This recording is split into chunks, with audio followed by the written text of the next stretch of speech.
नमस्कार, सर्वांचं स्वागत. संगीत समाधी भाग 13.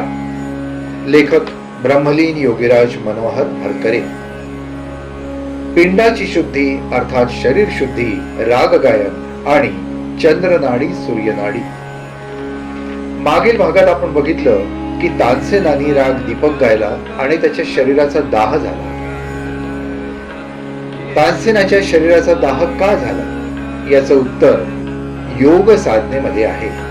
जो योग साधना करेल, योग साधना करून जो राग गायन करेल त्याच्या शरीराचा दाह होणार नाही दीपक राग गायल्यानंतर. दीपक राग याच्यासारखे राग गाण्यासाठी शरीराची शुद्धी अतिशय आवश्यक आहे आणि ही शरीराची शुद्धी म्हणजे योग साधना करून, योग्य आहार अर्थात शाकाहार करून. जेव्हा शाकाहारी शरीर असतं तेव्हा शरीरातून योग साधना केल्यानंतर जे शक्ती प्रवाह सुरू होतात ते कुठलाही अडथळा न येता सुरळीतपणे होतात. अन्यथा त्याच्यामध्ये अडथळे येतात आणि अडथळे आले की मग दीपक रागासारखे राग अशुद्ध शरीराने गायल्यानंतर शरीराचा दाह होतो. तानसेनाच्या बाबतीत कदाचित हेच झालं असावं. राजा विक्रमादित्याने सुद्धा दीपक राग गायला होता, पण त्याच्या शरीराचा दाह झाला नाही, कारण त्याचं शरीर शुद्ध शाकाहारी शरीर होतं. लेखकाच्या मते दीपक राग 3 प्रकारचा आहे. वेलावली थाटातून निघणारा, कल्याण थाटातून निघणारा आणि पूर्वी थाटातून निघणारा. वेलावली म्हणजे विलावल, सर्व स्वर शुद्ध.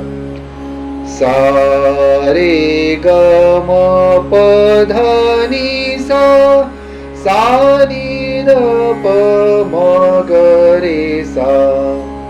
याच्यातून दीपक राग निर्माण झाला असावा एक प्रकारचा. दुसरा प्रकार कल्याण थाटातून.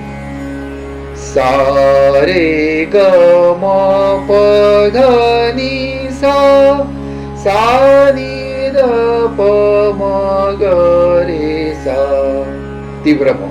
आणि तिसरा प्रकार पूर्वी थाटातून तो निर्माण झाला असावा. पूर्वी थाट असा सा रे ग म प ध नि सा, सा नि ध प म ग रे सा.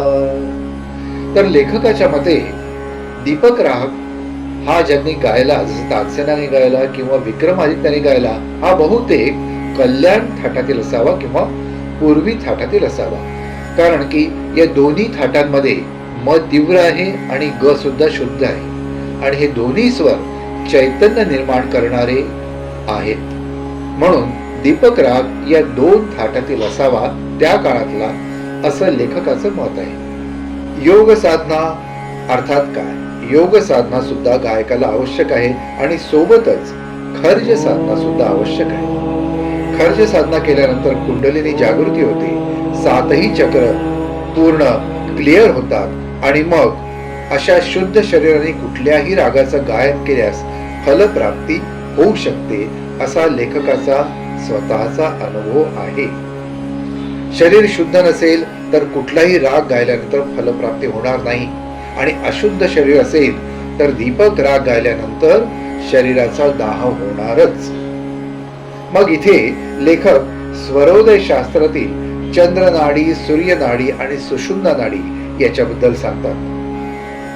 संगीतातून फलप्राप्ती करण्यासाठी स्वरोदय शास्त्राचं ज्ञान असणं आवश्यक आहे. स्वरोदय शास्त्र म्हणजे सारे गाम पधनिसा नसून आपल्या उजव्या व डाव्या नागपुडीतील वायू नाड्यांचे म्हणजे स्वरांचे ज्ञान असणे. अर्थात हे स्वर म्हणजे आपल्या नागपुडीचे उजवे डावे स्वर. याला स्वरोदय शास्त्र असं म्हणतात. तर उजवी नागपुडी जेव्हा चालू असते तेव्हा सूर्य स्वर सुरू आहे असं सांगतात योगशास्त्र. डावी नागपुडी जेव्हा सुरू असेल तेव्हा चंद्र स्वर सुरू आहे असं सांगतात. आणि दोन्ही नागपुड्या बंद असतील म्हणजे दोन्ही नाड्या बंद असतील, चंद्र आणि सूर्य, तर मधली सुषुम्ना नाडी अर्थात सुषुम्ना स्वर सुरू असतो. चंद्र नाडी ही जेव्हा सुरू ठेवून एखादा राग गातो त्यातून उत्तम फलप्राप्ती करता येते असं लेखक सांगतात. कारण की त्यांचा तो अनुभव आहे. जसं मेघ मल्हार गायल्यानंतर पाऊस पडेलच जर चंद्रनाडी सुरू ठेवून मेघ मल्हार जर गायक गायलं तर.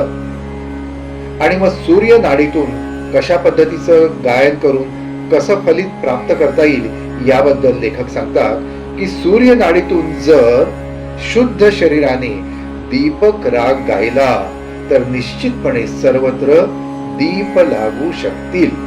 आणि म्हणून गायकाला योग साधना आणि नाड्यांचा अभ्यास असणं अतिशय आवश्यक आहे. ज्याला गानयोग प्राप्त करायचं आहे आणि गानयोगाचं ज्ञान प्राप्त करायचं आहे आणि गानयोगातून काही फलप्राप्ती करायची आहे, त्या गायकाला अगदी आवश्यक आहे की या नाड्यांचं ज्ञान आवश्यक असणं. आणि यासाठी रोज याचा सराव करावा लागतो. सकाळी उठून लोम अनुलोम प्राणायाम करावा लागतो, योग साधना करावी लागते, दीर्घ श्वसन करावं लागतं. तर या सगळ्या पद्धती कराव्या लागतात. तेव्हा कुठे त्या त्या रागातून फलप्राप्ती आपल्याला मिळू शकते.